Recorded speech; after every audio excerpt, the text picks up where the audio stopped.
Culture G. Cultivez votre curiosité. Bonjour à tous, faisons un peu de français cette semaine.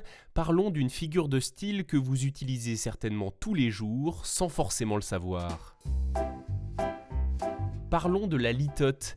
La litote, c'est une figure de style par laquelle on dit moins pour faire entendre plus.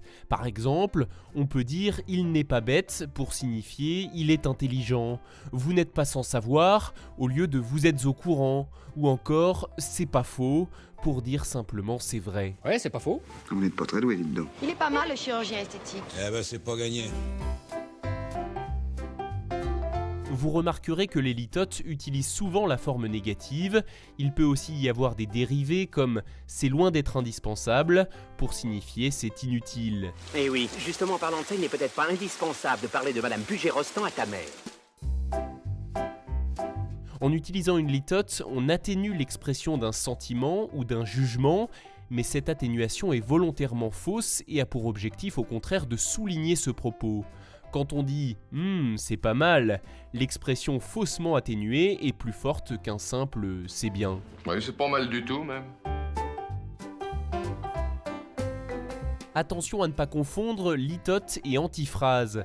Cette autre figure de style consiste non pas à atténuer, mais à dire le contraire de ce que l'on pense. Si je trouve que ça sent mauvais, je peux dire « Oula, ça sent bon ici !» et c'est une antiphrase. La version litote serait plutôt « Ça ne sent pas la rose !» Mais qu'est-ce que c'est que cette odeur épouvantable? Ah oui, c'est vrai, on croirait une boule puante. Ça, il faut reconnaître que l'odeur n'est pas très agréable. Il faut aussi distinguer la litote de l'euphémisme. L'euphémisme, c'est une figure de style pour adoucir une expression ou une réalité qui pourrait choquer par sa brutalité ou sa tristesse.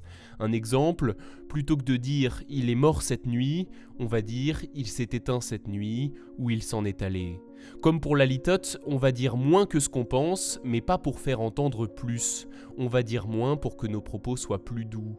Cet homme est enveloppé pour parler d'une personne en surpoids, c'est un euphémisme. La litote serait plutôt cet homme n'est pas bien maigrichon. Eh bien, regarde-toi, trouve pas que t'es assez gros comme ça? Enveloppé, nuance.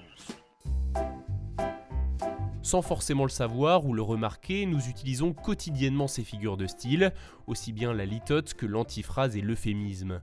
On en retrouve aussi beaucoup dans la littérature, et il n'est pas toujours simple de les repérer. Victor Hugo, par exemple, écrit dans son poème Veni Vidi Vexi « J'ai bien assez vécu puisque dans mes douleurs, je marche sans trouver de bras qui me secourent. » J'ai bien assez vécu, c'est une litote qui signifie certainement « je peux mourir ». C'est un poème présent dans le recueil Les Contemplations. J'espère que vous saurez désormais repérer les litotes, les antiphrases et les euphémismes que vous pourrez entendre ou lire. Si vous y prêtez attention, vous verrez, ce n'est pas ça qui manque dans la langue française.